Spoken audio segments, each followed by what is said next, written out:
শুক্রবার আসবে আর স্পেশাল রান্নাবাড়া করব না তা তো হতেই পারে না। শুক্রবারে ছেলের জন্য স্পেশাল সব রান্নাবাড়া করলাম। এখানে ছিল শাহী চিকেন কোরমা, ধনিয়া চিংড়ি ভর্তা, সাথে সাদা পোলাও। মা রান্না করার জন্য এখানে আমি বেশ অনেকগুলা মাংস কেটে ধুয়ে রেডি করে নিছি। এরপরে টক দই আর লবণ দিয়ে মেখে রাখতেছি আধা ঘন্টার জন্য। সব সময় আমার বাচ্চাদের জন্য যেভাবে রান্না করি সেটাই আজকে আপনাদের সাথে শেয়ার করতেছি। আশা করি আপনাদের কাছে ভালোই লাগবে। সেটা মেখে রেখে আরেক দিকে আমি কড়াইয়ের উপরে পেঁয়াজ বেরেস্তা করে নেওয়ার জন্য বেশ অনেকগুলা কুচি কুচি করে পেঁয়াজ কেটে রেখেছিলাম, সেইগুলা তেলের উপর দিয়ে দিলাম। খুব অল্প জালে পেঁয়াজগুলো আমি বেরেস্তা করে নিব। বেশি কালার করে ফেললে পরে কিন্তু খেতে তিতা লাগে। কোরমার মধ্যে কিন্তু অবশ্যই চেষ্টা করবেন এই বেরেস্তাটা ব্যবহার করার জন্য। বেরেস্তা ব্যবহার করলে চিকেন কোরমার স্বাদটা কিন্তু অনেক গুণ বেড়ে যায়। পরে একই তেলের উপরে আমি গোটা গরম মশলা এখানে দিয়ে দিতেছি, তেজপাতা, জয়ফল, জায়ত্রী, এলাচ, দারচিনি। মশলাগুলো কিছুক্ষণ ভেজে আমি অল্প কিছু পেঁয়াজ কুচি দিয়েও অল্প একটু ভেজে নিলাম। এরপরে দিয়ে দিলাম আদা রসুনের পেস্ট, মরিচ আর কাজু বাদাম, কাঠবাদাম বেটে রেখেছিলাম সেটাও এর উপরে দিয়ে দিলাম। একটু পানি দিয়ে মশলাটা খুব ভালো করে কষিয়ে নিতেছি।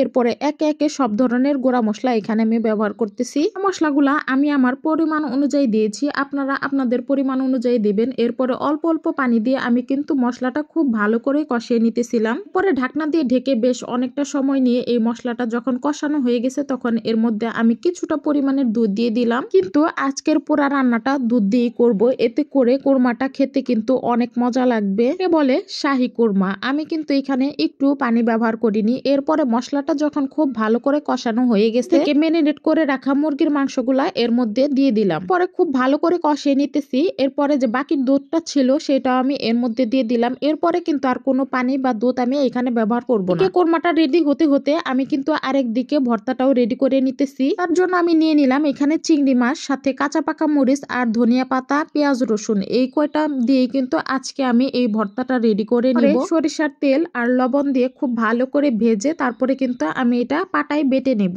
সাথে যে কোনো ভর্তা খেতে কিন্তু আমাদের কাছে একটু বেশি ভালো লাগে, এর জন্য সব সময় চেষ্টার পাশাপাশি একটা ভর্তা রাখার জন্য। আমার ভর্তাটা কিন্তু রেডি হয়ে গেছে। এদিকে কোরমার মধ্যে আমি কিছুটা পরিমাণে টমেটো সস ব্যবহার করতেছি। এখন খুব ভালো করে নেড়েচেড়ে আমি বেশ অনেকটা টাইম নিয়ে কিন্তু এই রান্নাটা করে নিব। আমাদের বাসায় ছোট থেকে বড় সবাই কিন্তু শুক্রবার আসলে স্পেশাল খাবার দাবার রান্না না করলে নাকি তাদের কাছে ভালোই লাগে না। আমি কিছু কাঁচামরিচ আর আগে থেকে যে ভেজে রেখেছিলাম বেরেস্তা, ওইগুলা দিয়ে খুব ভালো করে মিশিয়ে নিতেছি। ছেলে চিকেন রোস্ট অথবা চিকেন কোরমা খেতে কিন্তু খুবই খুবই পছন্দ করে, এর জন্য আমি মাঝে মধ্যে বাসায় বানিয়ে দেওয়ার চেষ্টা করি। আরেক চুলার মধ্যে কিন্তু আমি পোলাওটাও রান্না করে নিতেছি। আর এই ভিডিওটা ছিল বেশ অনেক দিন আগের, শেয়ার করব বলে আর করা হয় না। তাও কিন্তু রান্না হয়ে গেছে। আমি পেঁয়াজ বেরেস্তা দিয়ে উপরটা একটু সাজিয়ে নিলাম, তারপরে কিন্তু সব খাবার টেবিলে দিয়ে দিছি। সবকিছু রেডি হয়ে গেছে। জুমার নামাজ থেকে আসলে আমরা সবাই মিলে একত্রে খাবার খেতে বসলাম। এখানে আমি আমার খাবারটা রেডি করে নিচ্ছিলাম। শাহী চিকেন কোরমাটা খেতে কিন্তু খুবই খুবই মজা হয়েছিল। আপনারা বাসায় কিন্তু একবার হলেও ট্রাই করবেন। আমি সবকিছু রেডি করে নিচ্ছি। এর মতো পোলাওয়ের সাথে ভর্তাকে কে খেতে পছন্দ করেন অবশ্যই কিন্তু কমেন্ট করে জানাবেন।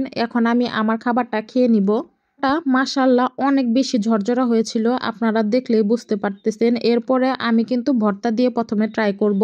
আমি লেবু চিপড়িয়ে যেই না পোলাওয়ের সাথে আমি ভর্তাটা মেখে মুখে দিলাম, কি বলবো, কি যে মজা। পোলাওয়ের সাথে ভর্তা ট্রাই করেন নাই তারা কিন্তু অবশ্যই ট্রাই করে দেখবেন। আশা করি আপনাদের কাছে খুবই ভালো লাগবে। কোরমার গ্রেভিটা এত এত মজা হয়েছিল, আমার ছেলে তো খুবই খুবই পছন্দ করে। আপনারাও কিন্তু বাসায় একবার হলেও ট্রাই করে দেখবেন।